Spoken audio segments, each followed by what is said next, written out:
There are moments in life when night falls and the breath begins to settle, that one realizes the world outside suddenly drifts away while the inner world expands into a silent ocean. In that stillness, a faint sound begins to rise, not from the ears, but from the depths of the soul. It is the call of the universe. It does not take the form of a voice, but of a knowing, a vibration, a rhythm aligned between the soul and the vast space surrounding it. As the outer light fades, another door begins to open, the door of sacred sleep, where ancient memories start whispering their return. Not everyone hears that call, for it does not arrive as sound, but as feeling a vague longing for something once familiar, as if one has lived here before, listened to this before, belonged to this place before forgetting. The universe never shouts, for it seeks not to compel anyone. It calls only through resonance, through pauses, long enough for a person to realize that the beating of their heart is in sync with the pulse of infinity. And when someone becomes still enough, quiet enough, they begin to sense that every coincidence, every glance, every dream is a signal. Nothing is random. Everything is a delicate orchestration of energy guiding one back to oneself. When the eyes close, the world of form dissolves, and behind the thin mist of consciousness, another space appears. No longer familiar roads, but a soft, luminous realm where the cosmic memory unfolds like the pages of an ancient book. There, each soul is invited to pass through a doorway, not to escape reality, but to meet the deepest part of itself. Sleep is no longer rest, but a sacred ritual. Within it, the energy of the listener and that of the universe begin to intertwine, forming a gentle light field like the breath of dawn before awakening. In that field of convergence, one does not merely sleep, but begins a process of remembering and remembering the unity between self and all things, and remembering that one is not an isolated being, but part of an eternal flow. Every star, every grain of dust, every breath shares the same origin. And when consciousness touches this truth, the material world ceases to be a boundary, becoming instead a temporary veil between us and the infinite. As the mind softens, resistance dissolves, and the door of the subconscious opens like a golden gate. That is when the soul begins to converse with the universe in a primordial language that only stillness can understand. Sacred sleep is not a random dream, but a journey home. Each night, as the body rests, the deeper self continues to move through the bright and shadowed realms of awareness. At times, strange dreams appear, a face unknown yet familiar, a place never visited yet deeply known. These are the memories of the soul, the map of past lives redrawn in light. Each image, each echo in the dream is a message. The universe is saying, you are not lost, you are remembering the path you have already walked. In the relaxation of breath, the listener gradually realizes that sleep is not separate from awakening. They are two faces of the same journey. If daylight allows us to understand the outer world, then night opens the door to understand ourselves. The outer world holds knowledge, the inner world holds wisdom. Together, they create wholeness. And when one learns to rest, in the truest sense, not only does the body heal, but the soul begins to be reborn. That is why the universe always uses night as a pause. Night is not an ending, but a time for everything to return to its center. In darkness, energy is renewed, memory is rearranged, and the wounds of the soul are healed by the rhythm of breath and the subtle light threading through every cell. Sacred sleep is that place, the space between two worlds, where one leaves behind the noise of life and hears again the whisper of origin. In that state, every breath deepens, every thought becomes lighter. The listener no longer needs to strive to understand, only to allow oneself to let go, to allow the body to melt into the current of universal energy, to allow the mind to rest like a lake's surface after rain. For when effort ceases and control surrenders, the energy of creation can flow in like moonlight pouring onto water, not forcing, only reflecting. Then stillness is no longer frightening. It becomes a home, a place where all questions stop, where the soul ceases to run and begins to be held. There are no teachings, no commands, only remembrance. The listener does not learn anything new. They simply realize they have always known. Every truth they seek has already been inscribed in the soul long before time began. Sleep is merely the moment those memories are awakened, those ancient layers of energy stirred to life. When the day's final breath merges with the night's first, the boundary between consciousness and the subconscious dissolves. And in that intersection, the listener begins to feel clearly that they are being called not by anyone, but by the universe itself. It demands nothing, it merely opens its arms and invites the soul home. No more fear, no more separation, only a stream of light slowly expanding through the darkness, a peace so profound that words cannot describe. That is the doorway of sacred sleep, the place where one is no longer an observer, but a part of the whole, where every breath becomes a ritual, every heartbeat a bell, every thought a burning candle. The universe calls through the tenderness of night, and the soul responds through the stillness of surrender. In that moment, all that once seemed distant becomes near. The listener no longer needs to search far for answers, for upon stepping through the doorway of sacred sleep, they realize they have never left the universe at all. They have merely awakened within it.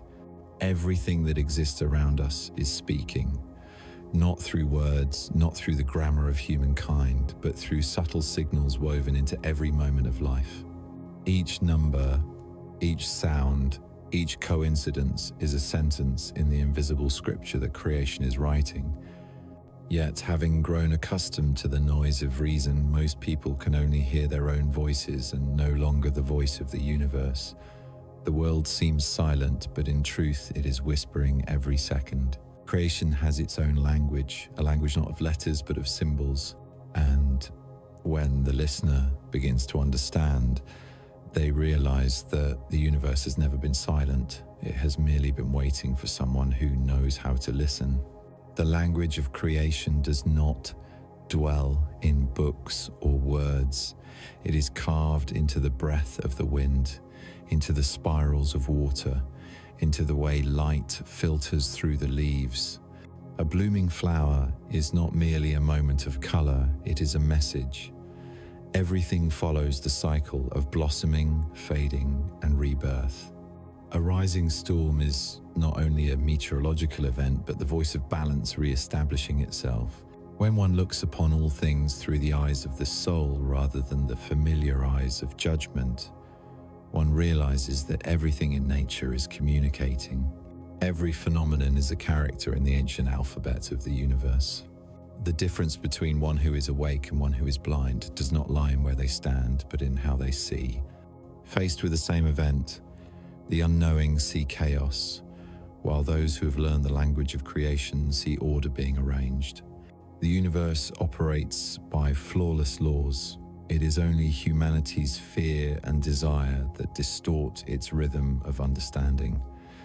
When we learn to read the language of symbols, coincidences cease to be random. A number appearing repeatedly, a song playing at the right moment, a chance encounter all carry messages. The small fragments of life begin to fit together, forming a map that guides the soul. That language is not meant to be analyzed, but to be felt. When the mind tries to dissect it, the message becomes distorted. But when the listener surrenders to feeling, the symbols begin to glow. That is when the universe speaks through intuition, through a knowing deeper than thought. Humanity was born understanding this language, yet through time the soul's memory has been covered in dust by definitions and fears. To relearn the language of creation is not to add more knowledge, but to peel away the layers that hide our primal capacity, the ability to understand without translation. Creation speaks in images, in rhythms, in recurring patterns. Look at the spirals of shells, the circles in the eye of a storm, the constellations in the sky. These are the oldest letters of the universe. Every shape carries meaning. The circle signifies wholeness, the triangle transformation, the spiral evolution. It is no coincidence that every ancient civilization worshipped symbols.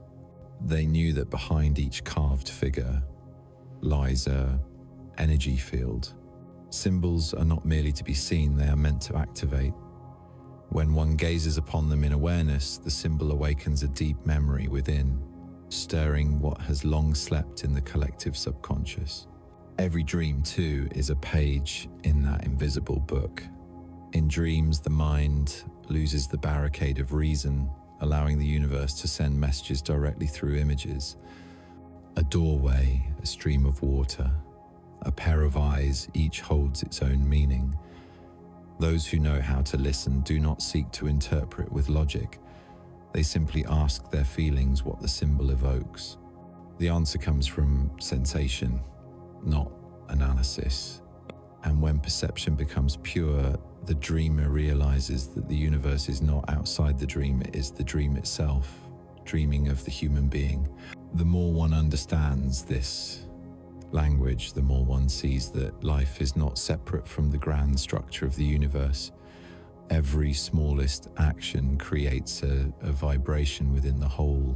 Each thought emitted is a symbol sent into the field of energy. When the vibration of one person changes, the surrounding symbols shift as well, creating a chain of resonance. The universe does not write with ink, but with energy. It does not narrate in words, but in forms. What we encounter in life is the echo of the passage we are co-writing with creation itself. Those who have not yet learned will try to read the world as if reading a strange book they wish to decode to prove, but those who hear the language of creation simply smile.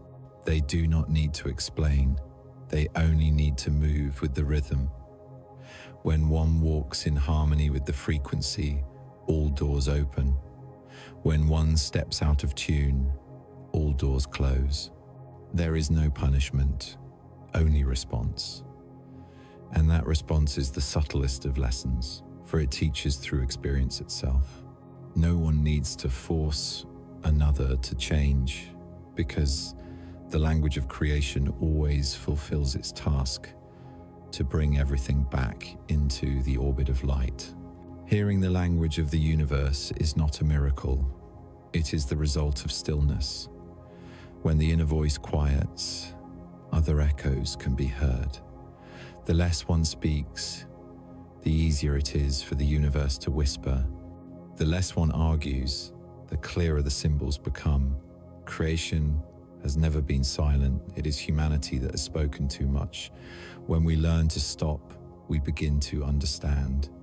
A falling leaf, a gaze, a whisper of wind, all can become messages. The more attentive we are, the more we see that the world is responding to our every thought. Every religion, every great philosophy was born from those who once heard that language and then translated it in their own way. Scriptures are but interpretations of the sacred symbols experienced directly. Yet over time, as words replaced feeling, the connection was lost. Now is the time for humanity to return to its origin, not to read creation through others' voices, but to hear it through one's own soul. To relearn that language is not to seek power, but to live fully. When we understand symbols, we no longer fear, for we see that every event carries meaning for evolution. When we understand symbols, we no longer feel alone, for we realize we are part of the grand symphony the universe is playing.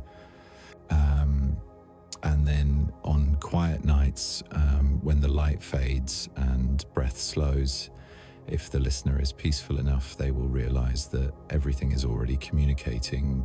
There is no need to seek signs, for existence itself is the message. In that moment, the language of creation is no longer something to study, but something to live with. The world is no longer distant, but familiar, like an old friend. In every instant, a letter is being written, a sentence spoken through silence. And the soul, once awakened, understands that it is not merely the listener, it is the very voice of the universe, rising through the form of a human being. Everything that is alive carries within it a current. It cannot be seen with the naked eye, yet it can be felt in every heartbeat, in every breath, in how even a single thought can alter the atmosphere around us. This flow of energy moves endlessly between human beings and the universe, between emotion and reality, between what is seen and what is unseen. Every soul is a small stream separated from the ocean of consciousness and then flows back to it. No one escapes this law, for it is not something outside us, it is the silent rhythm of life within. Energy is never lost, it merely changes form. Every thought we create is a drop of water falling into that river, rippling outward farther than we can imagine.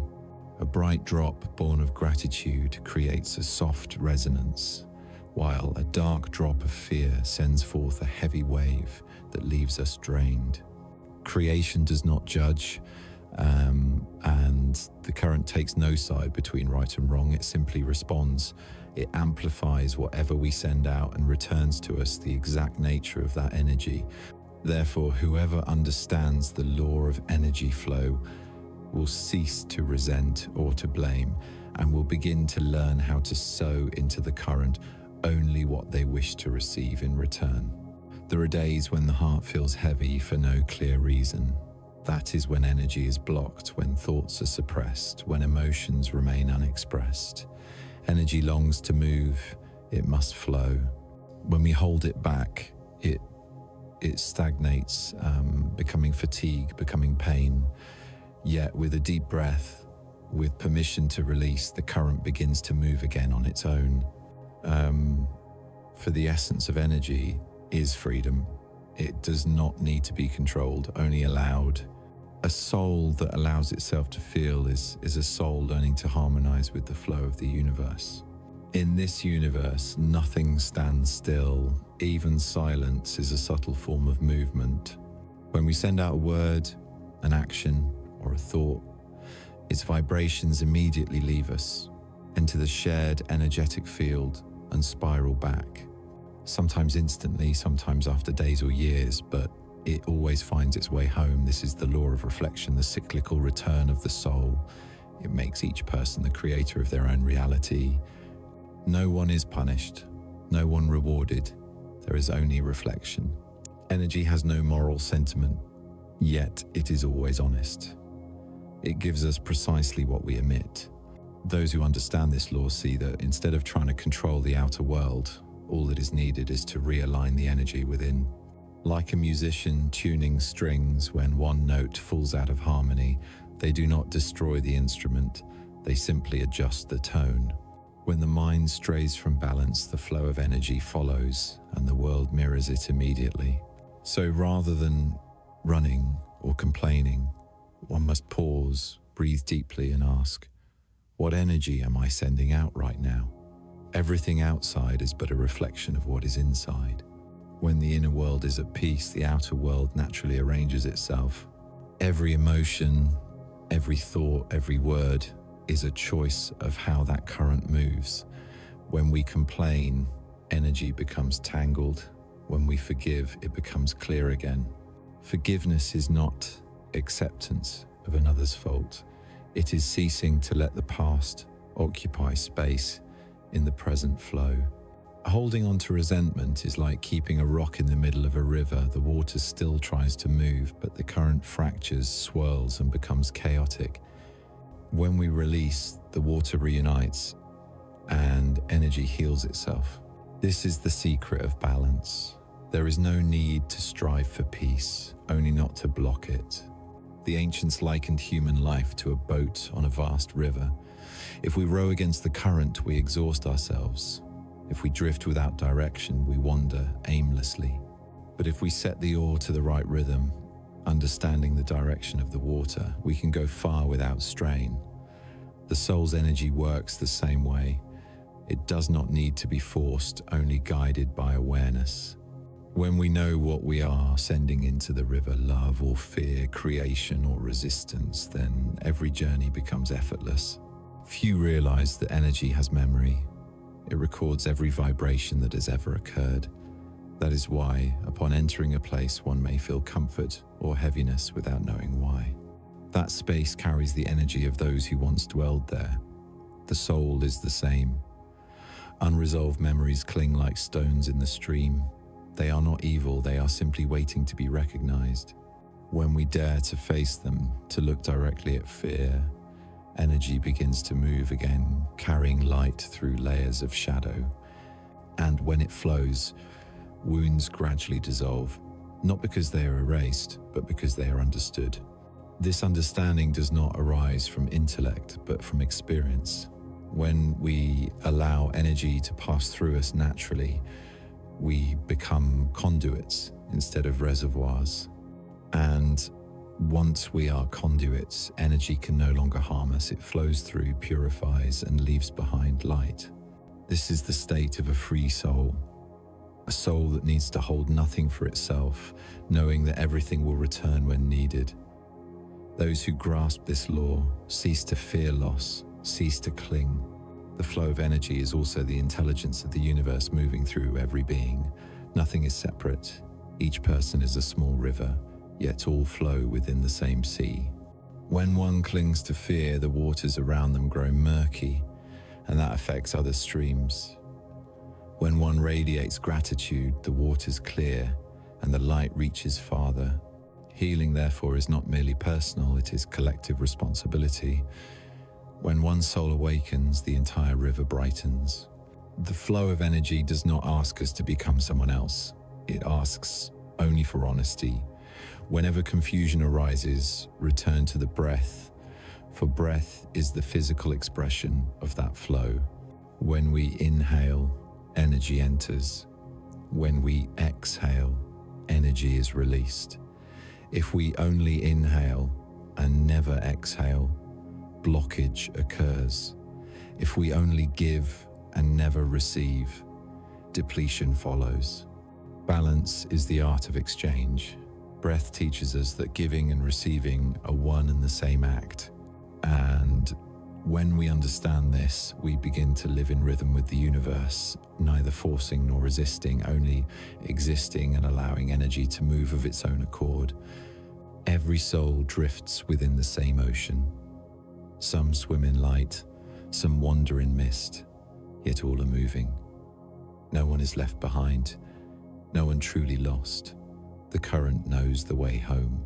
No matter how far one travels, no matter how deeply one forgets their origin, the soul will be carried by that flow of energy back to its beginning, to the place where all things arise, where there is no division between human and universe, between grain of sand and star, between a single breath and the pulse of infinity. Everything you see does not merely exist outside of you. The world is not an independent stage performing before your eyes. It is a vast mirror reflecting what unfolds within your soul. Every event, every person, every emotion passing through your life is the image of something you already carry inside. When the heart is at peace, the scenery softens. When the mind is in chaos, life mirrors that turmoil through uncontrollable situations. The world does not harm you. It only returns to you the most honest image of yourself. Like still water reflecting the figure before it, reality cannot mirror what you do not already contain. Humans often believe they are reacting to the world, yet in truth it is the world reacting to them. When fear resides within, you will see fear everywhere. When faith is nurtured, The world offers endless reasons to deepen that trust. Every experience is a mirror of the frequency you are emitting. Anything that hurts you only reveals a wound still alive within. When this law is understood, one stops blaming circumstances, for there is no one else to blame. What we call the outside is merely the reflective veil of an inner play. The world has no intention of teaching you through words, it teaches through reflection. Each time a relationship ends, a door closes, or a dream falls apart, the mirror is showing a fragment of belief or fear within you. If there is lack inside, the world will present situations that reveal that lack. If there is love, the world naturally reflects it through the blossoming of fortunate encounters. When you change your vibration, the landscape around you changes, not because the world moves, but because your perspective does.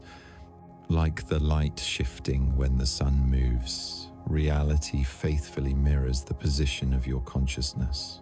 Like an echo in a cave, the tone you send out comes back with the same resonance.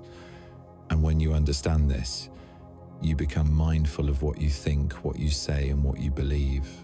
Reality does not lie. It reveals precisely what you emit. Every situation is a test of awareness. When you encounter a rude person, it may be a mirror of the aggression buried within. When you meet someone overflowing with love, it reflects the compassion awakening inside you. Every encounter has a purpose. The person before you is not just themselves, they are a part of you sent to reflect you back to yourself. And if you are still enough, you will realize that no one has ever truly hurt you. They have only helped you see what you are unwilling to face. When the mirror reflects something you dislike, do not rush to break it. Look deeper. The mirror is not at fault for showing what you are not yet ready to see. It is resistance to the reflection that causes pain. Once you accept that the image is your own, healing begins. The change in the world starts with a small shift in perception. There is no need to change others, no need to search elsewhere. Change the way you look, and the mirror changes its view. The only way to see a new reflection is to become a new image. Transformation must occur within before it appears without. If you wish to see more light, become the source of light. If you wish to suffer less, learn to see life through the eyes of compassion. The mirror has no choice in what it reflects, it simply mirrors truthfully. Thus, power does not lie in the mirror, but in the one standing before it. When a person realizes this, they no longer seek happiness far away. Happiness is merely the reflection of a mind that has understood itself. Every soul is given its own mirror to learn its own lesson. Some use it to observe and adjust. Others use it to judge and hurt themselves. The world does not change because of prayer alone. It changes when you shift the vibration of that prayer. A plea born of lack only attracts more lack. A prayer born of gratitude opens the door to abundance. The mirror of reality is brutally honest, yet tender beyond words. It never lies. It simply answers the question you ask through the energy you emit. Sometimes lessons come disguised as loss. When something leaves your life, remember, the mirror does not take away. It clears space for a new image. The universe never empties a space without intending to fill it with something greater. Every emptiness is an invitation. Every ending, a doorway. When you understand this, you stop resisting and begin receiving. The world ceases to be a sequence of events to control and becomes the melody you are co-composing. The outer world is only the visible side of an invisible mirror. Each time you change a thought, a belief, the mirror reflects a new image. And if you look long enough, you will realize there is no true boundary between the observer and the reflection. Everything is but a continuous movement of light. When you love, the mirror returns love.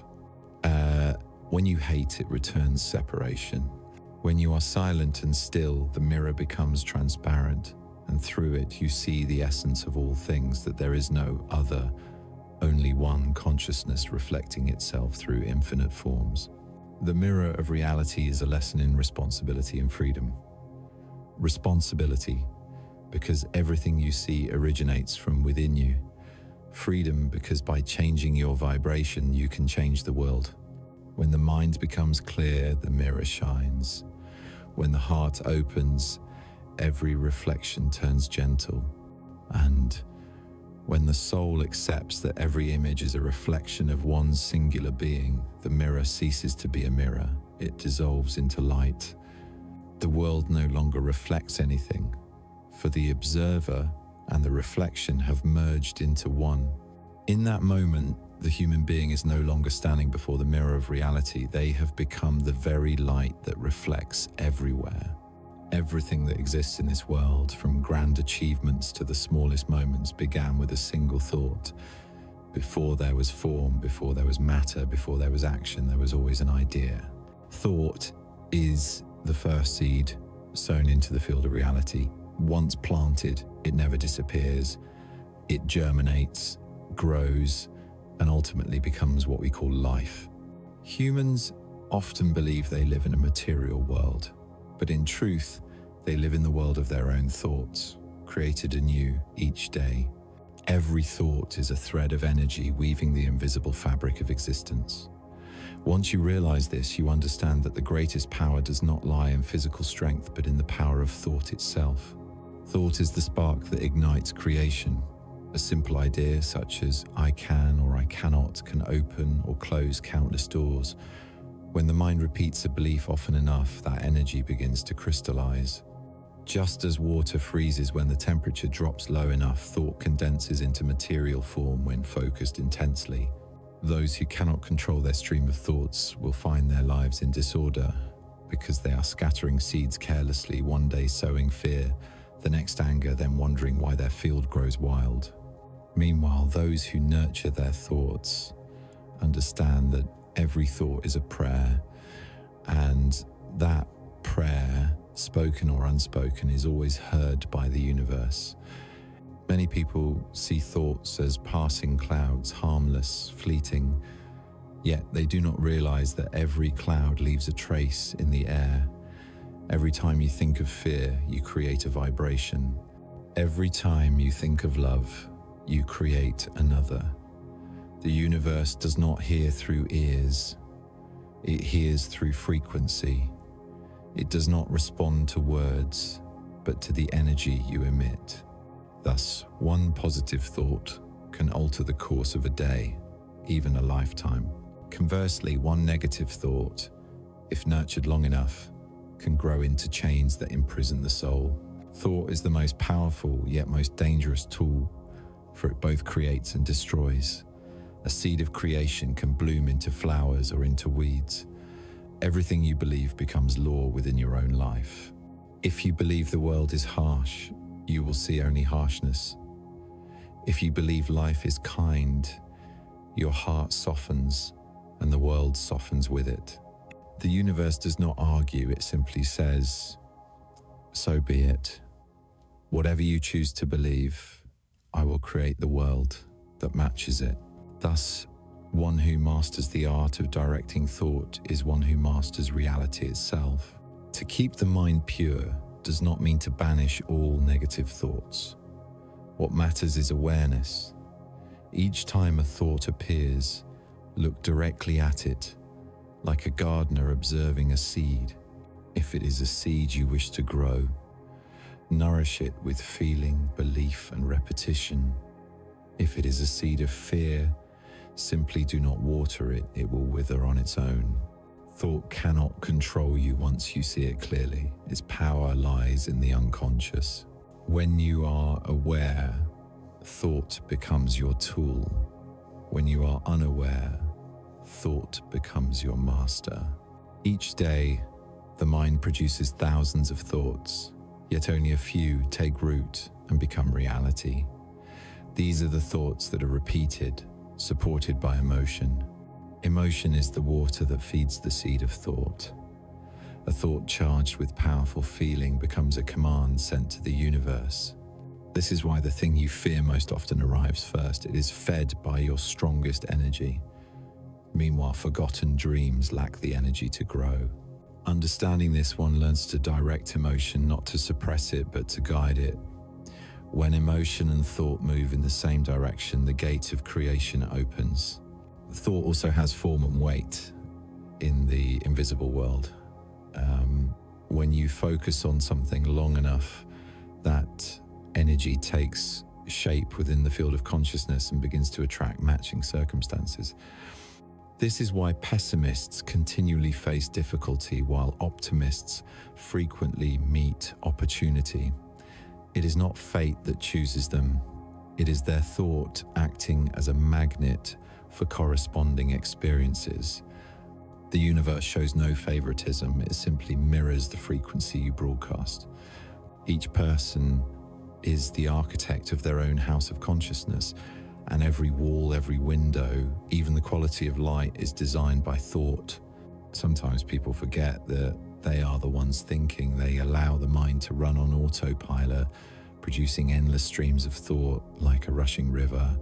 But if you stop for a moment and take a deep breath, you will notice a space between the thoughts. That space is where true power resides. From there, you can choose a new thought, plant a new seed. Power lies not in constant thinking, but in conscious selection. One who can pause amid the waves of thought is one who commands the ocean.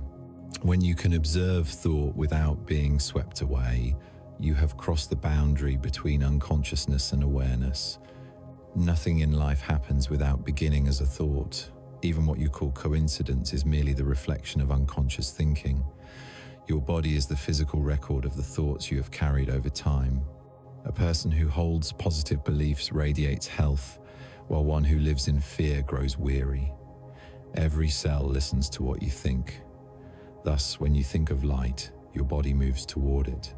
When you think of peace, your breath slows and your heartbeat syncs with calmness.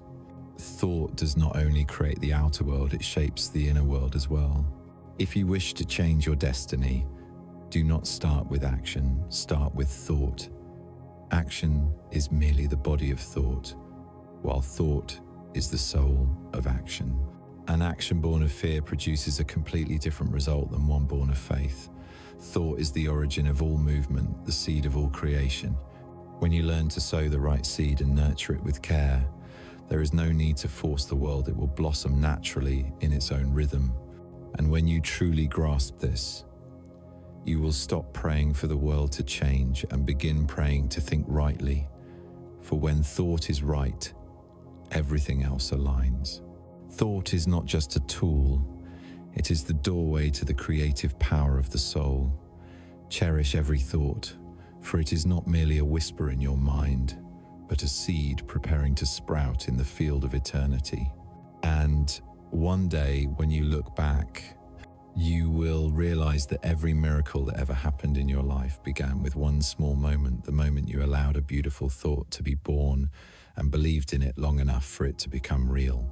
There is a mysterious power that exists where no sound can be heard, where thoughts no longer compete, where a person simply stops and becomes present. That power is stillness. In a noisy world, we have been taught to believe that movement is proof of life, that only when we talk, act, or think ceaselessly do we truly exist. But creation did not bring the universe into being through noise.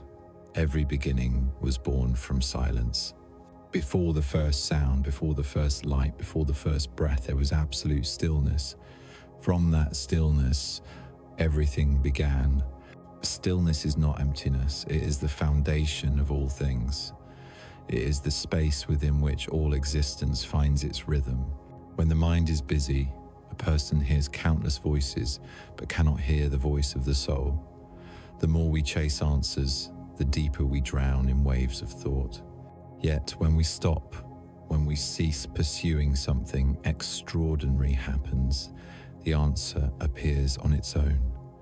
Just as water reflects the sky only when it is calm, inner wisdom speaks only when the mind is quiet. Stillness does not destroy movement. It restores movement to balance. And within that balance, the soul remembers what it has forgotten, that peace was never something to find, for peace is its true nature. Stillness is not merely the absence of speech. One may keep silent outwardly, yet remain noisy within. External silence is only the beginning. Inner stillness is the true secret. It is when the winds of thought stop blowing, when echoes of the past and worries of the future no longer intrude. There, only pure presence remains. No more questions, no need to prove. Life simply recognizes itself. Many people fear stillness because they are used to being surrounded by noise. They fear that when the world goes quiet, they will have to face themselves. Yet what they fear most is exactly what can save them. The secret of stillness lies in the fact that it is not the opposite of sound, but the foundation beneath it. Between the pauses of a melody lies the space that allows music to exist. Between two breaths lies the moment where the soul rests. When one learns to enter that space between, they touch the deeper layer of existence, where time loses meaning and the mind loses control. That is the doorway to the sacred space within, where consciousness merges with the universe. In stillness, one is no longer an observer of life, but life itself feeling its own presence. Stillness teaches us to listen not only with our ears, but with our entire being. When you truly listen, you can hear the heartbeat of the earth beneath your feet, the breath of the wind, and the gentle voice of intuition. Everything you need to know is always there, only hidden beneath the dust of noise. When silence descends, the dust settles, and the light of wisdom shines through. Many seek enlightenment through knowledge, yet enlightenment happens in the pause between two thoughts, not by gaining more, but by letting go.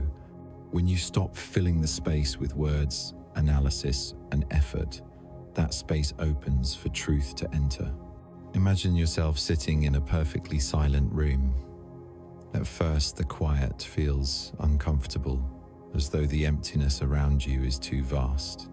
But gradually, as your breath slows, you begin to hear delicate sounds you had never noticed before, the beating of your heart, the flow of blood, the soft whisper of air through the door. These are not external sounds, but the rhythm of life within.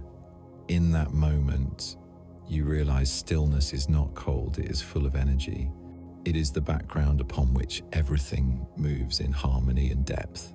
The secret of stillness is not isolation, but integration. When we are still, the world around us becomes still. When we are peaceful, everything softens. Stillness radiates more powerfully than any word. A peaceful person can calm an entire room. A quiet soul becomes a mirror through which others glimpse their own peace. That is how the energy of stillness heals, not through action, but through presence. One who is truly still does not need to try to influence the world, for they have already become the center of balance around which all movement aligns. Stillness is also where wounds are healed. When resistance ceases, energy begins to move again. Just as the body heals itself in sleep, the soul restores itself in silence. Every pain is simply the cry of energy trapped within. When we stop resisting, when we simply sit, breathe, and allow energy begins to flow once more. In stillness, pain melts like morning mist under the sun, not because it is erased, but because it is understood. There is nothing to do, only to be present. True stillness cannot be forced. You cannot command the mind to be quiet. The harder you try, the louder it becomes. Stillness comes when you stop wanting to control, when you accept both noise and silence, allowing everything to be as natural as breath. Then the space between thoughts opens, and you step into it effortlessly. The door to stillness opens only through surrender. Once you have truly tasted stillness, you are never the same. You realize there is no need to seek peace elsewhere. Whenever the world grows loud, all you need to do is close your eyes, return to your breath, and you are home again within yourself. No elaborate prayer is needed, only complete presence. There, you meet your truest self, not the roles, not the stories, but the pure being that has always been there, silent yet radiant. Stillness does not separate you from the world, it allows you to see it more clearly. In stillness, you are no longer ruled by the noise of emotion or judgment. You see things as they are, no more, no less.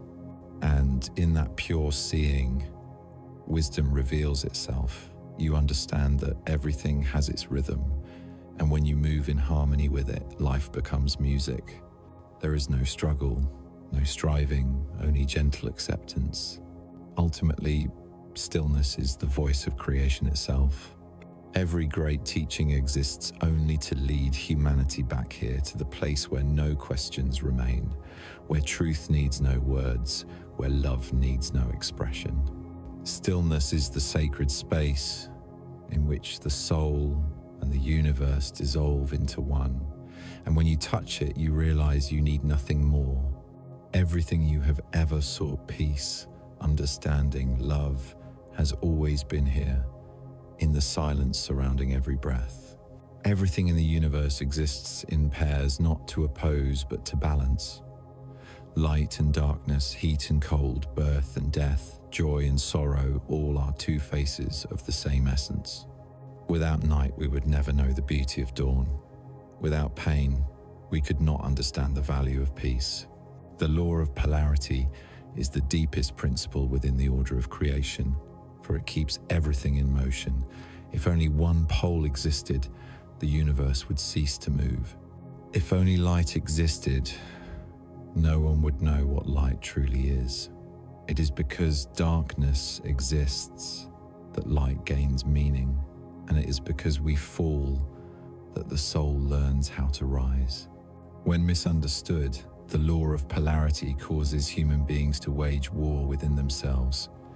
They run from sadness, try to eliminate fear, and wish to hold on only to joy and light. But the more they resist, the stronger darkness grows, for whatever is denied gains power in the unconscious. One cannot destroy a pole without distorting the other. Light does not defeat darkness, it simply embraces it with awareness. Darkness is not the enemy, it is the unrecognized side of light. When one dares to look directly at it, they are no longer ruled by it. That is when polarity becomes a teacher instead of a burden. In the universe, every movement unfolds in spirals, not straight lines. Time, energy, and the evolution of the soul all follow a spiral path. Each turn brings us back to the same point, but at a higher level of awareness. You may encounter the same fear, the same challenge, but if you have learned the lesson from the previous turn, your way of passing through it changes. Time does not repeat, it expands. Returning does not mean regression. It is an opportunity for evolution. And in this spiral motion, the law of polarity reveals itself most clearly. Every descent prepares you for ascent. Every fall teaches you how to stand stronger. Darkness, when seen through fear, is an abyss. But when seen through understanding, it becomes fertile ground where light takes root. Observe a seed, it must sink into the dark soil where no light reaches before it can break open into life. The soul is the same, it must pass through long nights of trial to give birth to wisdom. Without suffering, there is no growth. Without falling, there is no transcendence. When you grasp this truth, you stop seeing darkness as an obstacle and start seeing it as a stairway upward. Each time you transcend a polarity, the light within you grows brighter, stronger, deeper. The law of polarity teaches that everything has its limit, and when it reaches that extreme, it transforms into its opposite. When fear peaks, courage emerges. When despair hits bottom, the spark of faith ignites. When winter is most bitter, spring begins to form. Nothing is permanent. Every pole, whether negative or positive, when pushed to its limit, returns to balance. This is not punishment or reward, it is the natural rhythm of creation. That rhythm is the spiral of time, always bringing everything back to its center where there are no poles, only unity. In the soul's journey, polarity manifests not only in emotion, but also in experience.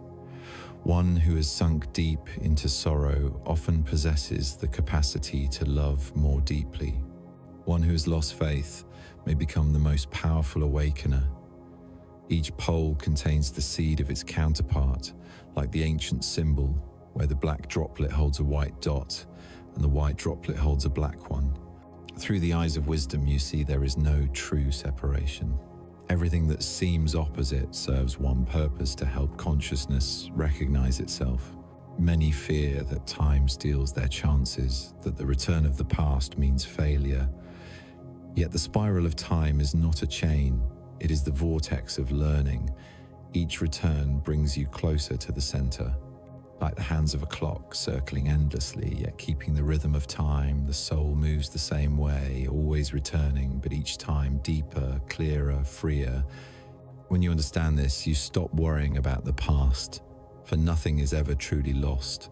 Everything that has happened is but an old lesson leading you to the next turn of the spiral. Darkness does not vanish when light appears. It dissolves, becoming the backdrop for light to shine. In the same space, they coexist. People often try to eliminate the negative within themselves, but the universe does not eliminate, it balances. You do not need to become someone without fear. You only need to walk through fear carrying the lamp of awareness. You do not need to extinguish anger. You need only understand the message hidden within it. Every emotion, whether shadowed or radiant, is a signal. When you listen, darkness becomes your guide. And once understood, it is no longer darkness. Remember, the brightest light does not come from a flame that has never gone out, but from one that has been extinguished many times and still burns again. It is the contrast between darkness and glow that makes it luminous. Humans are the same. It is in moments of collapse that we learn the value of standing. It is in times of being lost that we find our true direction. The law of polarity is the lesson of maturity. No one enters eternal light without first passing through the night of the soul. Standing between the two poles, consciousness learns its greatest lesson: equilibrium. Equilibrium is not weak neutrality. It is the understanding that both sides are true, both necessary, both serving a higher purpose. One who attains equilibrium is no longer pulled by emotion, no longer fears darkness or clings to light. They stand still, centered, and from that stillness they shine. It is at that midpoint that the spiral of time pauses, and the soul steps beyond polarity into unity. Ultimately, the law of polarity is not meant to divide but to unify. It reminds us that in this universe there is no absolute good or absolute evil, only different expressions of the same energy seeking to understand itself. When one learns to see beyond duality, they realize that all things are one. Darkness is no longer terrifying, for they know it is simply light at rest. And when their inner light grows strong enough, they understand there is nothing to conquer, nothing to banish. Everything is merely moving together, learning together, returning to the original source of light. And there, within the final spiral of awareness, darkness fulfills its purpose to become the stairway for light to ascend, and to remind the soul that it has never been separate from the radiance of eternity. Something strange happens the moment the soul enters the material world. It forgets. It forgets where it came from, why it came, and that it was once part of infinite light. This forgetting is not a mistake. It is a rite of birth. For if the soul carried with it the full memory of its origin, it could not learn, could not experience, and could not rediscover its own power.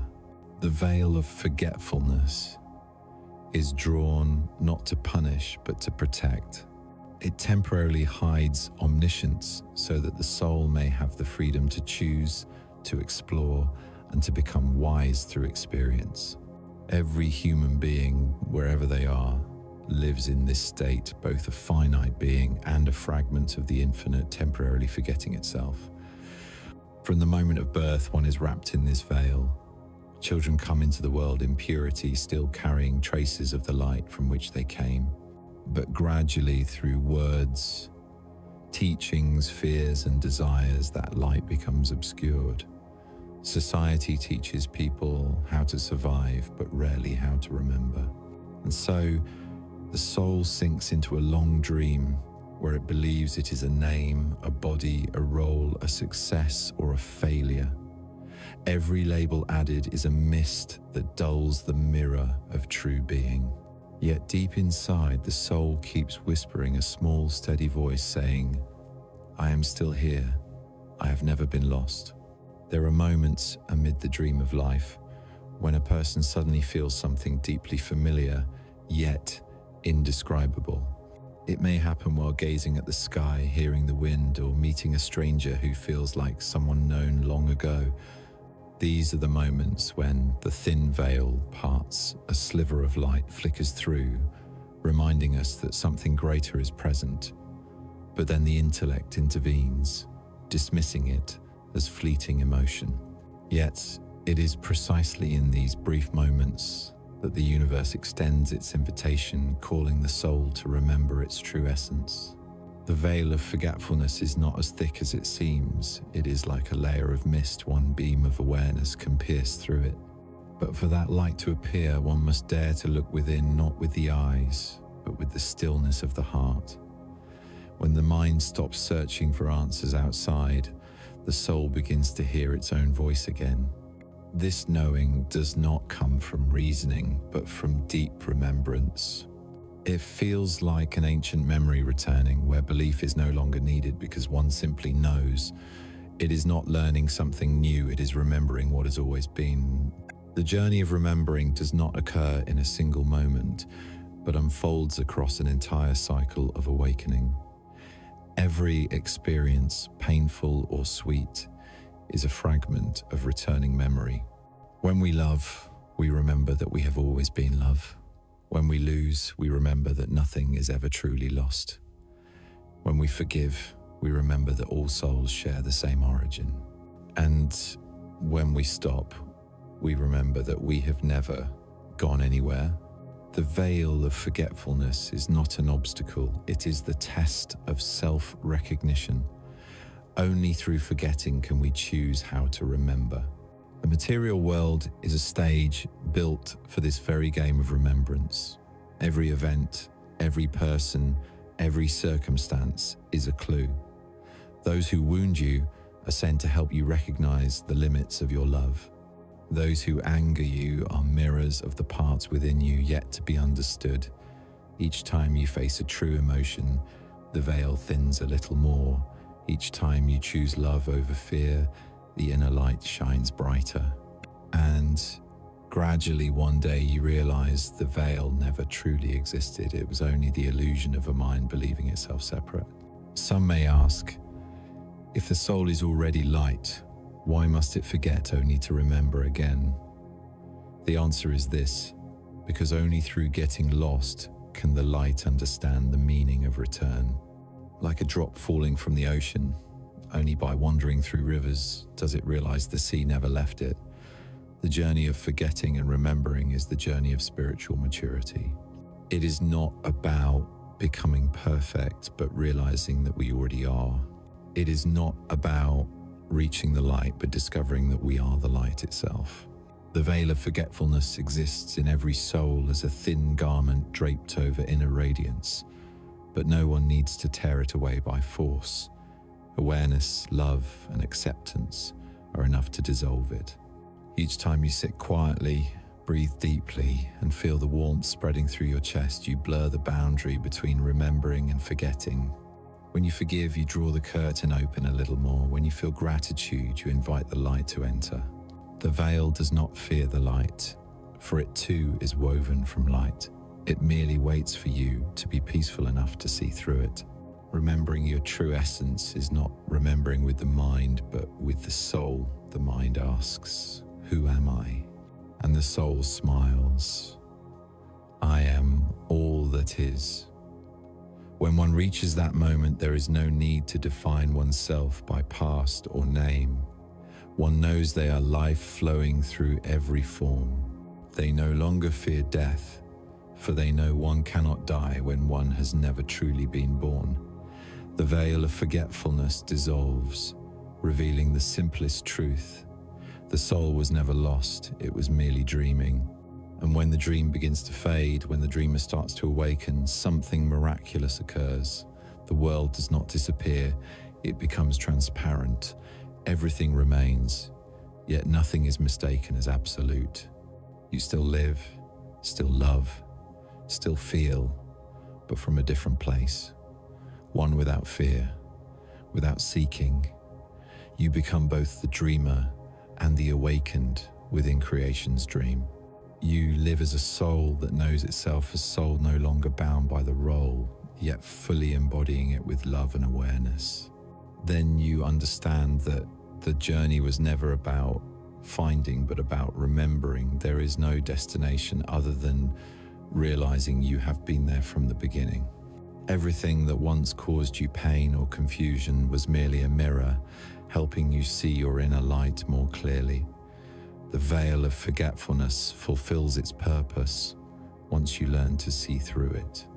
And in that moment, you return not by movement, but by awareness.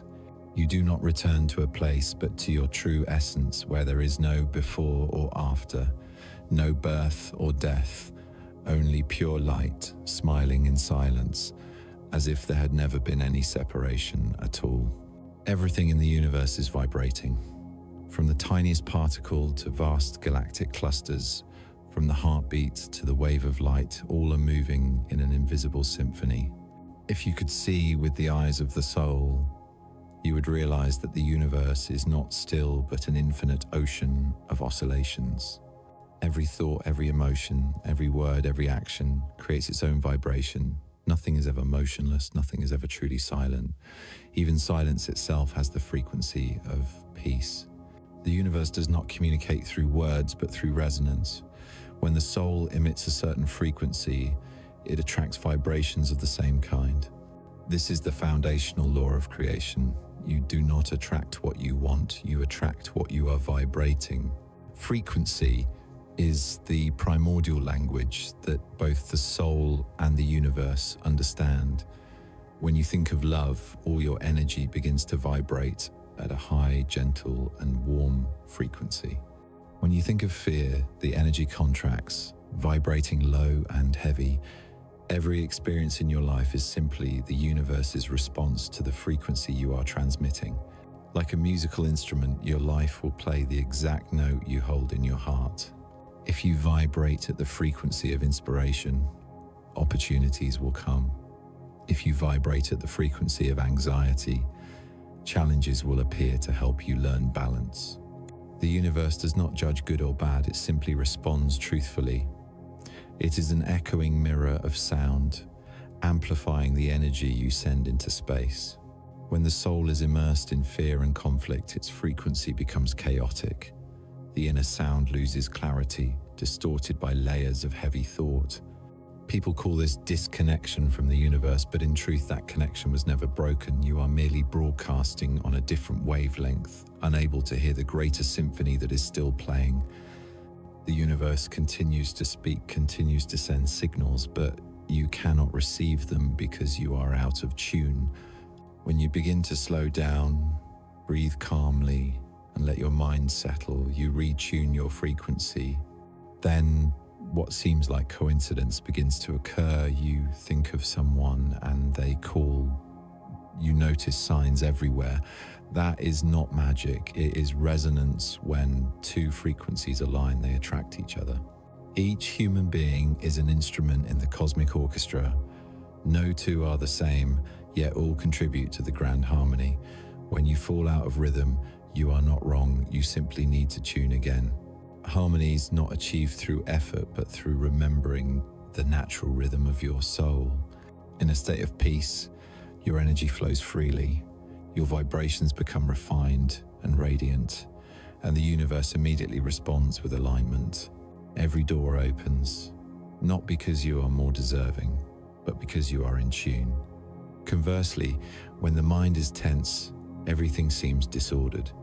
It is not that the universe has turned away, but that the sound you emit no longer matches its melody. Frequency is also the way the soul expresses emotion. When you love, that vibration radiates outward like waves of light. Others may not hear it, but they feel it. A peaceful person walking into a room can calm the air. A person carrying heavy energy can make the room feel tense without saying a word. This is proof that energy is always transmitting. No one is truly separate. Each of us is both a transmitter and a receiver. When you understand this, you begin to live consciously. You choose your thoughts, emotions, and words as carefully as you would choose the music you listen to each day. Imagine life as a vast symphony where every experience is a note. There are low tones and high tones, but all are needed to complete the song. You cannot crave only high notes and reject the low ones, for contrast is what creates melody. The universe does not seek perfect stillness, it seeks harmony. Every frequency has its place within the whole. When you accept both sorrow and joy, both darkness and light, your vibration becomes authentic. And when it is authentic, you resonate with the entirety of existence. From that resonance, your energy not only transforms you, but also elevates the frequencies around you. A high frequency does not mean constant happiness. It means constant awareness. When you are angry but know that you are angry, you still hold a frequency of clarity. When you are sad but not drowned by sadness, you vibrate with the frequency of awakening. High frequency is the frequency of consciousness, not forced positivity.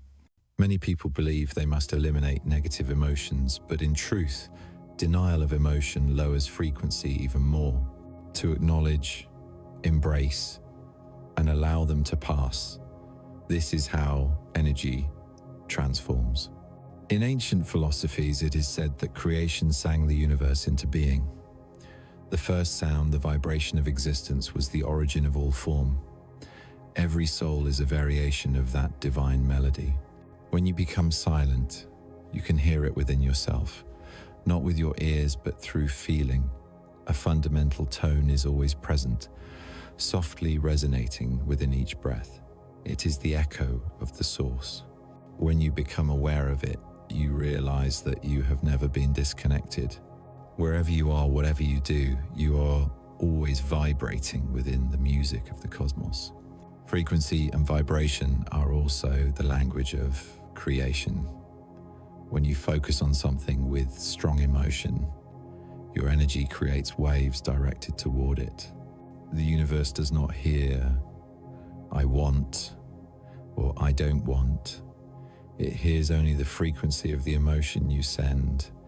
If you think of what you desire but feel fear, the universe receives the frequency of fear. If you feel gratitude for it, as if it has already happened, the universe responds with experiences that make you truly feel that gratitude. This is how miracles work, not through pleading, but through alignment. Every day, you can tune your frequency through simple acts, breathing, music, sunlight, gratitude. When you smile, your frequency rises. When you love, your vibration expands. When you forgive, your energy is released.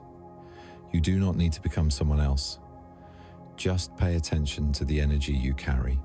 Each brighter thought, each gentler word, each kind action is a note that elevates your entire being.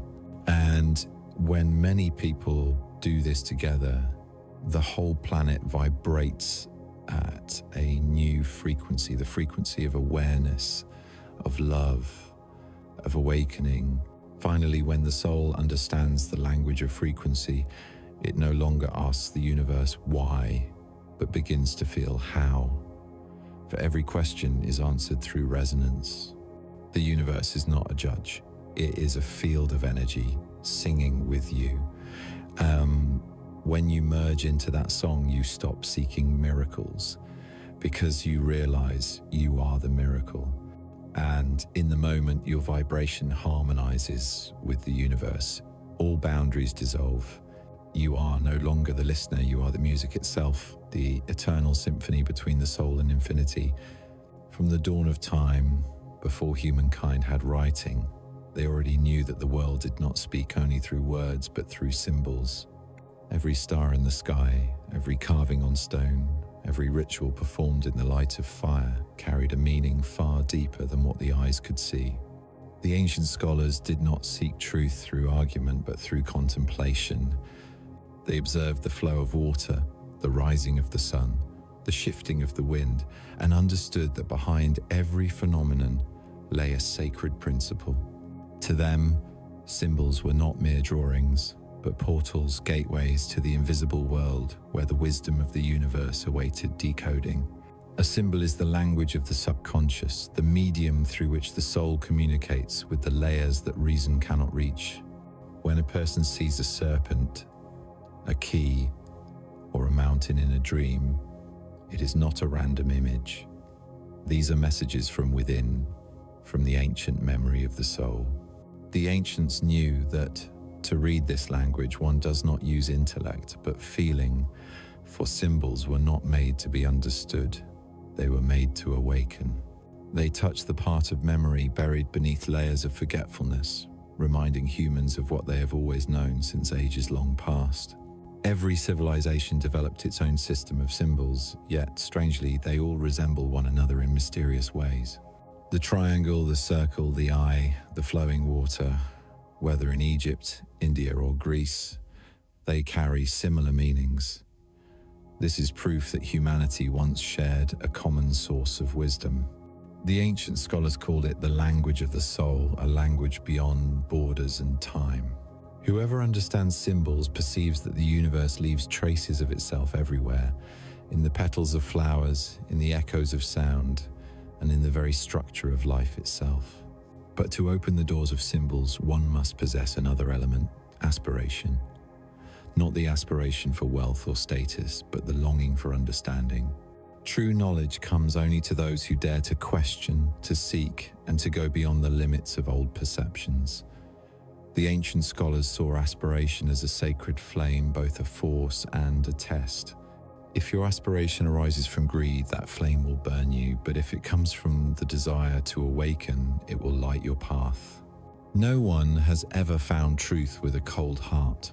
Every awakening begins with the fire of aspiration, the yearning to see what is real amidst the illusions.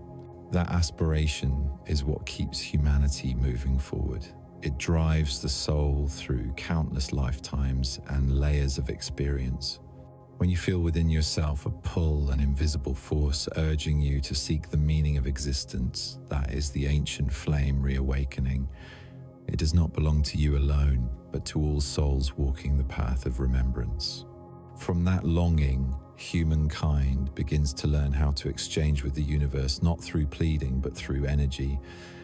Exchange is the third principle that the ancient scholars regarded as the foundation of all existence.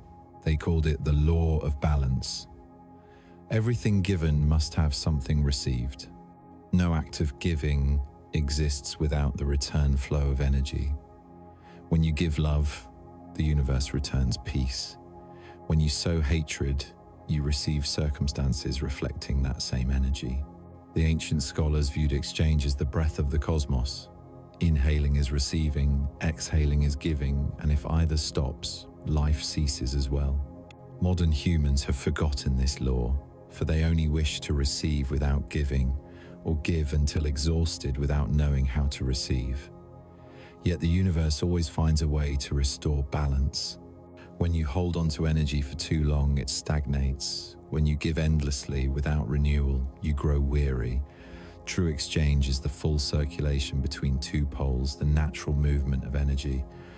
Any scholar who has touched the deeper layers of universal knowledge understands there is no possession, only flow.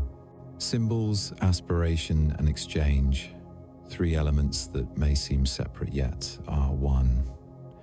Symbols open awareness. Aspiration lights the journey. Exchange keeps the energy in motion. When these three unite, the gates of ancient wisdom open. The seeker no longer reads from books, but reads from life itself. They look at an event, a dream, a number, and know it is not coincidence. Everything carries a message. The universe is never silent. It is only that humanity has yet to learn how to read. The ancient scholars taught, when you encounter a symbol, listen to your first feeling. Intuition always knows before the mind analyzes. When you sense the meaning of a symbol, let aspiration lead you deeper. Do not be content with surface answers. Each symbol is a multi-layered gate. The deeper you go, the more you find yourself within it.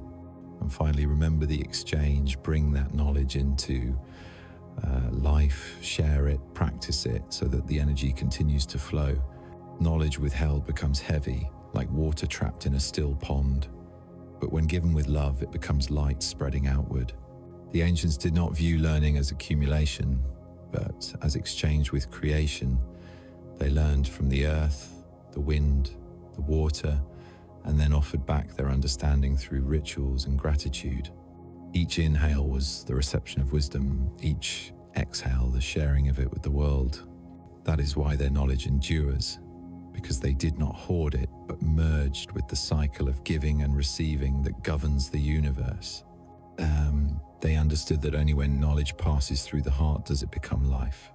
Today, one may read thousands of books, but if they cannot see the symbols speaking all around them, cannot hear the language of the soul, they remain blind scholars. Yet one who can be silent, feel, love, and exchange even without reading a single line is one who truly understands. For true knowledge does not dwell in memory, but in the vibration of the soul. Symbols teach us how to see. Aspiration teaches us how to walk. Exchange teaches us how to live. When these three become one, you become a scholar in the sacred sense, a being who knows that knowledge is not for possession, but for awakening. Every glance, every breath, every act becomes a ritual. And in each of those moments, you pass through the invisible gates once walked by the ancients, the gates of understanding, of exchange, of pure aspiration, where humankind and the universe meet in a single language. The language of light, of symbols, and of unconditional giving. Since ancient times, human beings have built temples of stone to worship the divine. They traveled far, crossing mountains and deserts to reach the places deemed sacred, where they could bow before the power of creation. Yet few realized that the true temple was never far away. It is right within. In the center of the chest, behind the ribs, where the heart silently beats to the rhythm of the cosmos. There, a sacred flame has never gone out, the flame of presence.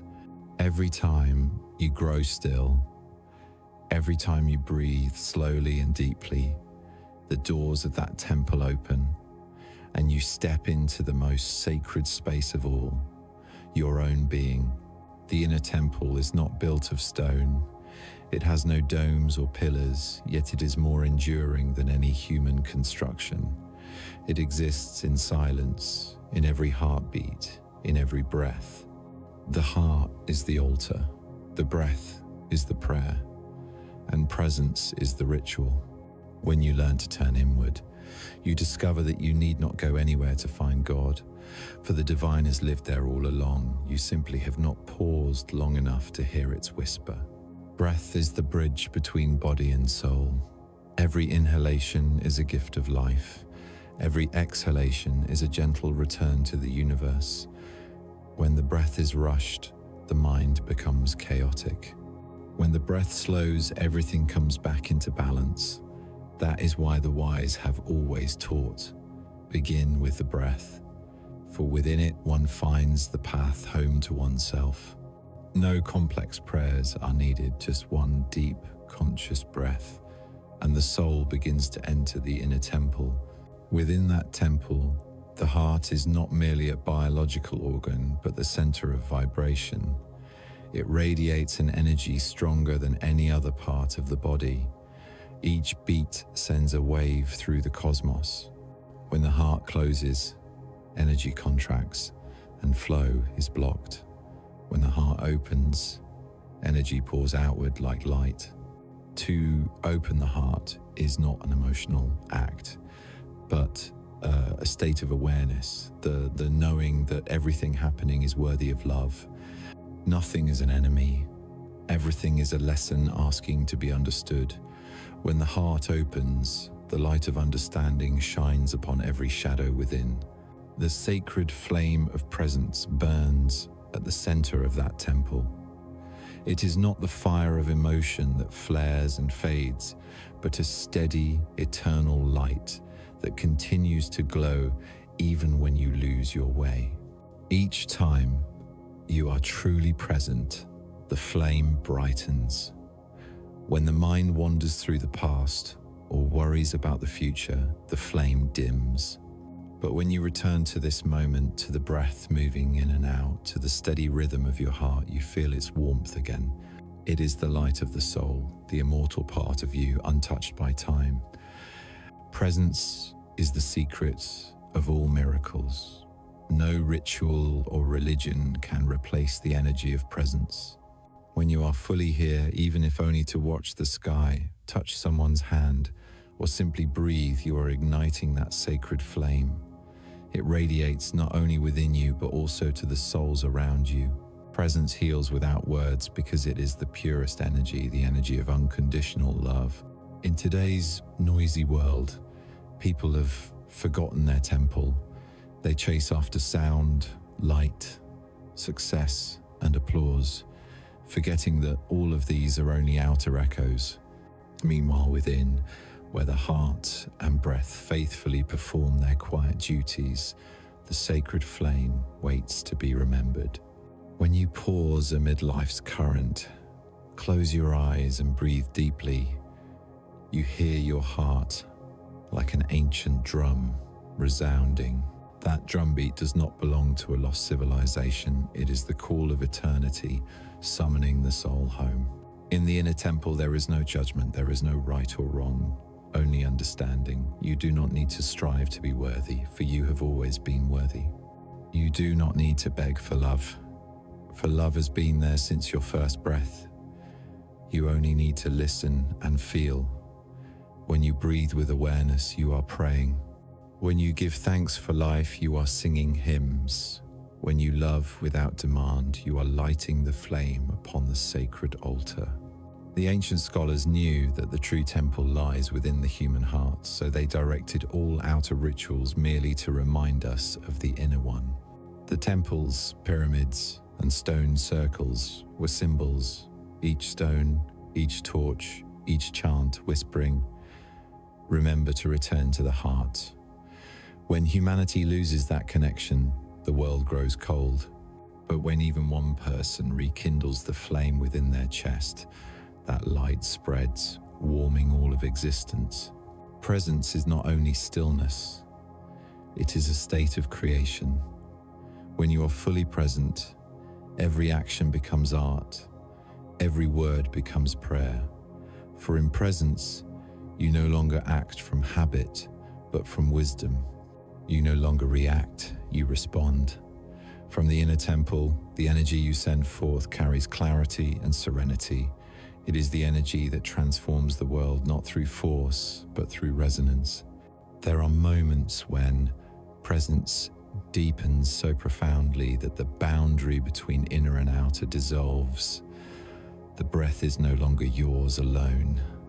It becomes the breath of the universe. The heartbeat no longer belongs to one body, it is the pulse of all life. You are no longer the one praying, you are the living prayer itself. In that state, the sacred flame not only illuminates the temple within your heart, but radiates across the world. And in the end, when you understand the inner temple, you no longer search for God in the distant heavens, nor for peace in an uncertain future. You know that everything is already here in every breath, in every heartbeat. The temple does not need to be built, for it has never been destroyed. It only needs to be remembered, to be entered through presence. And when you step inside, in that brief yet eternal moment, you know you have come home. There is no separation, no seeking, only the gentle glow of the sacred flame, the flame of the heart, the breath, and of life itself, softly singing the endless song of the universe. Everything in the universe is woven from the same substance, consciousness. The world we see is merely the surface of an invisible network operating beneath it. Every thought, emotion, and action of a human being leaves an imprint upon that network, like ripples expanding from a stone dropped into still water. Nothing is truly separate. Each soul is a luminous node within that infinite web, connected to millions of other points of light by threads of energy, delicate as mist, yet strong as the laws of creation. And it is those very threads that form the operating map of reality, the map that the ancients called the web of universal consciousness. To understand that web, one must first understand darkness. Darkness is not the enemy of light, but its unseen counterpart. Just as within the human mind, only a small portion is illuminated by awareness, while the greater part lies hidden in the unconscious. It is within that darkness that the seeds of all experience are sown. When humans fear the dark, they are in truth fearing the unknown within themselves. But darkness does not threaten, it waits to be seen. Each time we shine awareness upon what we do not yet understand, the darkness dissolves, revealing a new piece of reality's map. No light is ever born without first passing through darkness. No deep wisdom is ever nurtured without the silence that protects it. The ancients believed the universe was built from numbers, that all forms of existence followed the rhythm of a sacred mathematical order. Numbers were not merely tools for counting, they were symbols of energy. 1 was the beginning, the first point of light. 2 was duality, where opposites arise. 3 was harmony, the rhythm between yin and yang. Each number carried its own frequency, and when arranged in the right pattern, they formed the architecture of reality. From the spiral of DNA to the orbits of planets, all obey the same sequence of rhythm. Numbers are the letters of the universe, and sacred geometry is the poem through which the cosmos describes itself. Looking deeply into these patterns, we begin to see that nothing is random, everything is connected by the logic of energy. The ancient scholars called this the language of the higher mind, a form of intelligence that needs no words but is embedded in every structure of life. When you see a number repeating, when you sense a coincidence too perfect to explain, it is not chance. It is the web of consciousness sending you a message, reminding you that you are on the right path, that the current of energy is resonating with your soul's frequency. The web of consciousness not only envelops the universe, but also lives within each human being. Every thought, every emotion radiates outward like a wave, influencing other souls. When you think positively, you do not just change yourself, you adjust the vibration of the entire web. A calm person amid chaos can soothe hundreds of others without saying a word. For consciousness is not confined to the body, it is a shared field of energy where all souls communicate through the language of vibration. Thus, when you think a beautiful thought, you send light into the web. When your mind is filled with fear, you create shadows. The web always responds, it is forever seeking balance. The reality you live in is not an objective world, but a projection of that web through the filter of your personal awareness.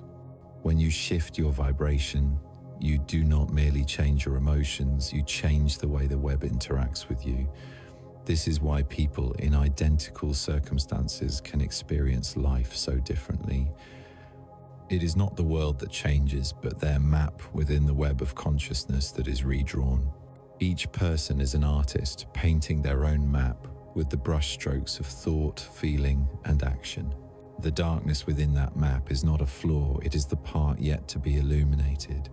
Every time we fear, doubt, or rage, a patch of shadow appears. But darkness does not stay still, it moves, transforms, and the moment we shine awareness upon it, it becomes light. That is the process of consciousness evolving, a journey every soul undergoes through billions of moments in time. Reality is not a fixed image, but a living canvas, rewoven every second by the vibrations of the collective mind. The ancients often described the universe as a vast spider web, where every thread trembles when a single point moves. If you touch one strand, the entire web feels it.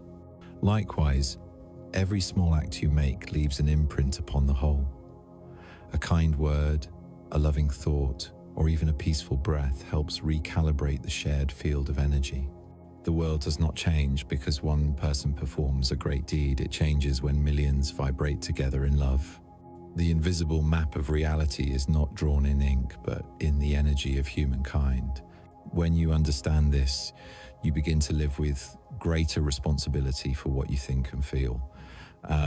You no longer see yourself as a victim of circumstance, but as a co-creator. Darkness no longer frightens you, for you know it is merely a part waiting to be loved. Numbers are no longer dry symbols, but the music of life. And the web of consciousness is no longer an abstract idea, but your very breath connecting you to everything. Each time you close your eyes and take a deep breath, you can sense that fine thread of energy vibrating, drawing you closer to the center of all things. Finally, when you behold the entire picture, you realize there is no boundary between light and dark, between human and cosmos, between one and many. All are simply different oscillations within the same field of consciousness. Every number, every phenomenon, every motion follows that rhythm. When your mind is at peace, you begin to hear the delicate music of the universe resonating in silence, not with your ears, but with your soul. It is the symphony of connection, of wisdom, of unity. And then you understand the invisible map was never outside. It has always been within you, in every heartbeat, in every breath, in every spark of awareness that lights up inside. You are a part of that web, the observer, the creator, and the living map of reality itself. Since the first moment humans looked up at the sky, they have felt an invisible thread connecting themselves to the stars. The constellations were never merely distant lights, but ancient symbols left behind by the universe. Every civilization had its own way of conversing with the heavens through prayers, through music, through ritual. They understood that to commune with the higher realms, one must become solemn, still, and attuned to the harmony of the cosmos. For ritual is not an external act, but an inner process where the soul steps out of habit and grows quiet enough to feel what lies beyond reason. In the stillness of ritual, the doorway between the visible and invisible worlds opens, and humans can hear the wordless voice of creation. Ritual is how humans remind themselves that life itself is sacred. When you light a candle, it is not merely to illuminate a room, but to awaken the light within. When you bow your head, it is not submission, but remembrance that something greater is holding you. Ritual does not belong to any religion. It belongs to the deepest instinct of the soul, the need to connect with its origin. The ancient scholars called ritual the language of silence. For when humans perform gestures so simple as breathing, touching the heart, or gazing at the sky, they do not speak, yet the universe understands. The stars are also part of that ritual. Each night, When the light of ancient celestial bodies falls upon the earth, it carries messages from millions of years ago. The sages of antiquity knew that the sky was not merely a spectacle, but a mirror of the soul. They read the stars as one reads scripture. They understood that when a star flares into brilliance, something within humanity awakens as well. When a star fades, a cycle completes. The universe does not command, it reflects. It teaches not through words, but through rhythm. Each constellation is a note in the great symphony, and the soul that listens will find its own pulse within that music. Yet in the journey of connecting with the universe, humanity must always pass through suffering. For suffering is the greatest ritual, the silent lesson the universe offers to souls learning to remember the light. No one escapes suffering because it is the tool that refines the soul's frequency. Like fire purifying gold, suffering burns away illusion and leaves only the essence of truth. When we resist pain, it becomes torture. When we understand it, it becomes a path. The universe does not punish it, clarifies awareness, allowing the soul to see itself more clearly. Many ask, why must gentle souls still suffer? Because the brightest light can only be forged in the deepest darkness. Not because they deserve pain, but because they are strong enough to bear the weight of transformation. The universe trusts them. Each time a soul endures suffering without letting the heart close, its energy expands, radiating light for others still lost in the dark. This is how the universe teaches, not with advice, but through experience. In the silence of suffering lies a wisdom only those who have walked through it can comprehend. When a person loses what they cherish, they discover the value of each breath. When they are alone, they realize that true connection never disappears. When they weep, their tears do not fall merely from sorrow, they are the soul cleansing itself. Seen through the eyes of understanding, suffering is no longer an enemy, but a teacher dressed in black. That teacher may not be gentle, but is always honest. Each wound is a doorway leading to a deeper layer of the self. Rituals, stars, and suffering, three elements that seem separate yet are pulses of the same lesson. Ritual teaches stillness, the stars guide the way, suffering matures the soul. These three have always moved together throughout every ancient civilization. When one learns to listen, they realize that even pain has rhythm, light, and order. The universe never abandons anyone. It merely waits until they are quiet enough to hear the lesson hidden within its silence. Silence is the most refined way the universe teaches. When you pray for answers and hear nothing, that is not rejection, it is invitation. An invitation to pause, to seek the answer within.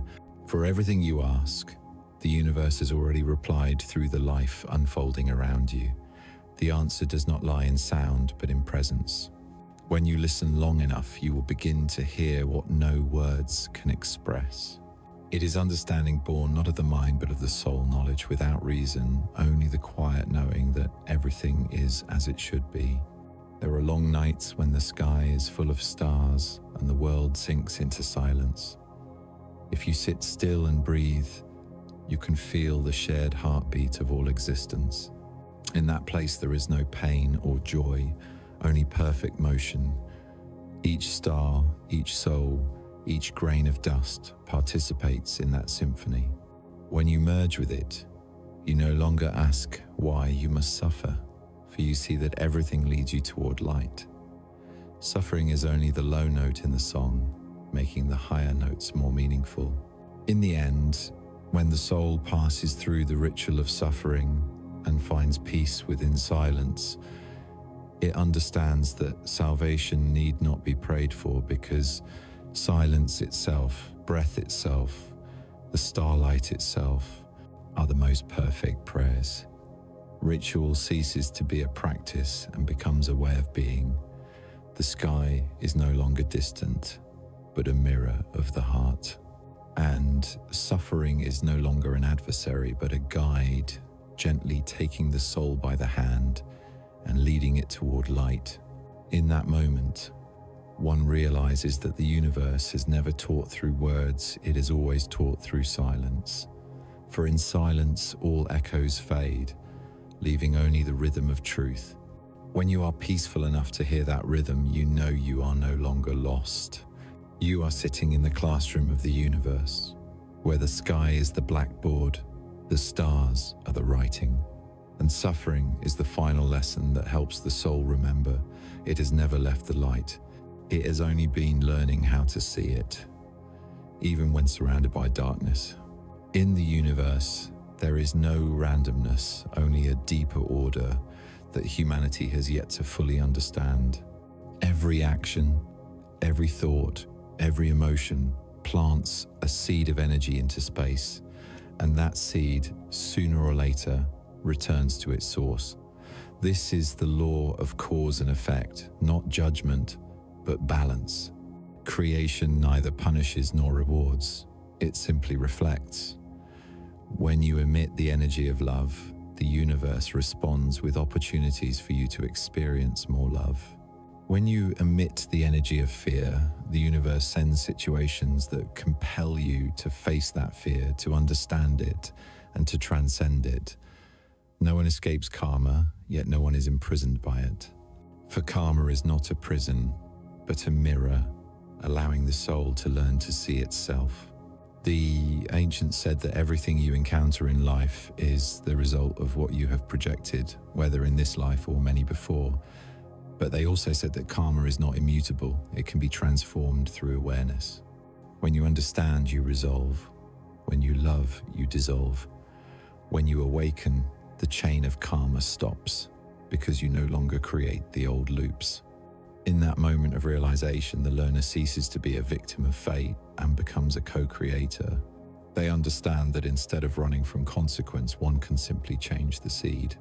There is no need to fear karma, only to live with the awareness that every action, every thought is a message to the universe, and the universe will always answer in the same frequency. Imagination is the tool through which humans rewrite the flow of karma. When you imagine with belief, you are creating a new reality within the field of consciousness. The universe does not distinguish between real and unreal. It only responds to the energy you feel. If within you truly believe you are being healed, the universe begins arranging the circumstances for that healing to occur. If you continually imagine fear, it manifests as reality. Imagination is not mere fantasy, it is the bridge between the visible and the invisible, the hand of consciousness touching the current of creation itself. The ancient scholars called it the third eye of the soul, the place where one not only sees reality but shapes it. All creation in the material world begins with imagination. Before a temple exists, there must be an image in the craftsman's mind. Before words are spoken, there must be an idea within the speaker. Before any change manifests in life, a vision must first be planted in the mind. For imagination is the act of sowing seeds into the energetic field. Yet, unlike illusion, true imagination does not flee reality, it expands it. Those who know how to imagine are those who can see through temporary limitations into the realm of potential not yet revealed. In them, karma ceases to be a chain and becomes a river. They do not fight the current, but use imagination as the oar to guide their vessel. Imagination is how the soul remembers its creative nature. In imagination, we return to being the creator, not through domination, but through love and awareness. When you imagine something beautiful with absolute trust, you not only transform your own future, but influence the collective field of humanity. A single person dreaming of peace with a loving heart, even in silence, sends a wave of light across the global web of consciousness. The universe hears it, and millions of other souls feel it, even if they cannot name why. That is the power of imagination, quiet, yet profoundly real. Karma and imagination are not opposites. They are two faces of the same law. Karma is the stream that has already been set in motion. Imagination is the power to redirect it. One teaches responsibility, the other teaches freedom. Together they reveal that nothing is fixed. Every karmic outcome can be transmuted through the light of awareness. And when that light grows bright enough, all paths of science, philosophy, religion, and spirituality converge at the same point, the point of unity. Unity does not mean erasing differences, but realizing that all differences are expressions of the same source. Just as rivers flow into the sea, all paths lead to the same truth. Everything is one.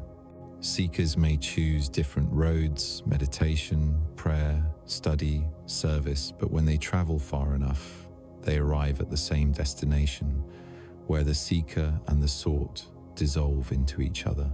At that point, the question, "Who am I?" no longer requires an answer, for the questioner and the questioned have become one. When humans grasp that unity, they stop arguing over who is right or wrong. They understand that light can pass through many prisms, each refracting a unique color, yet all belonging to the same ray.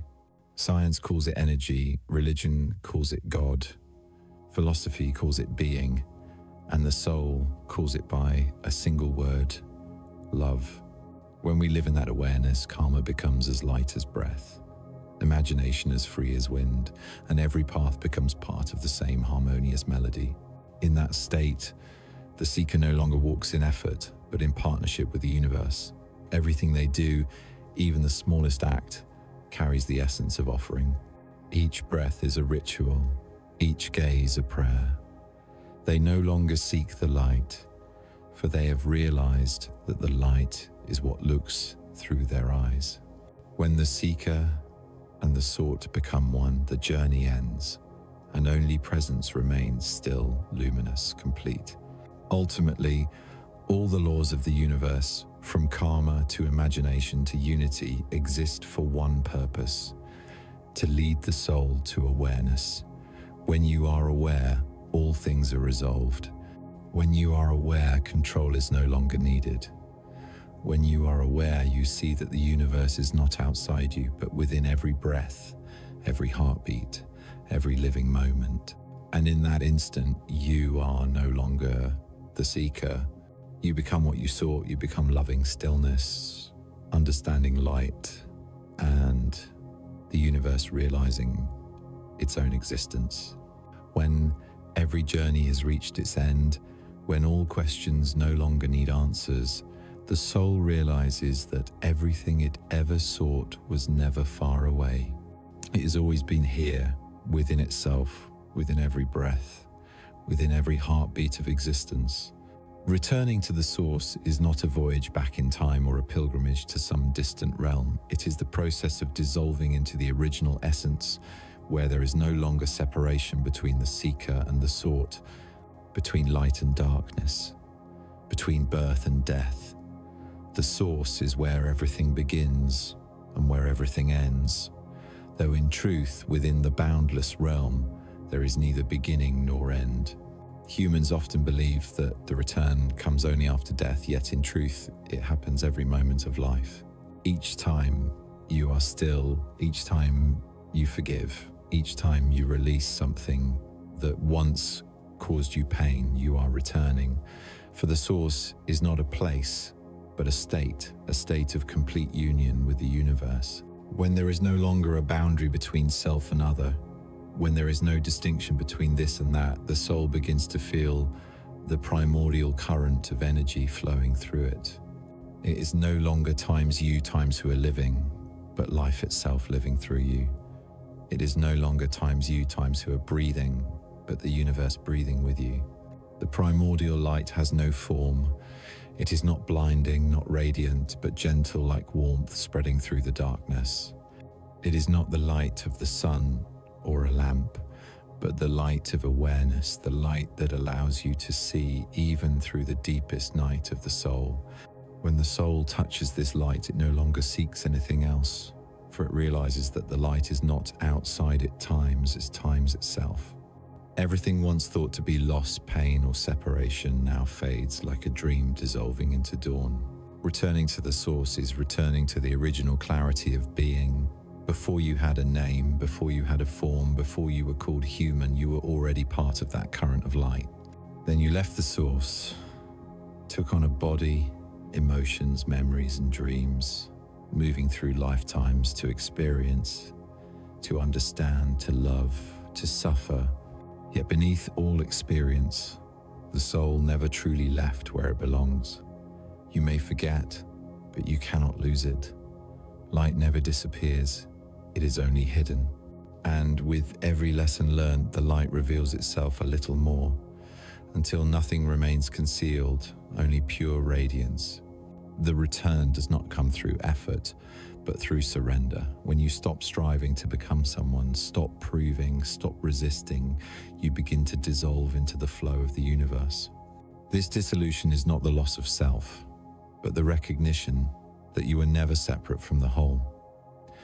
In that state, all fear melts away, for there is nothing left to lose.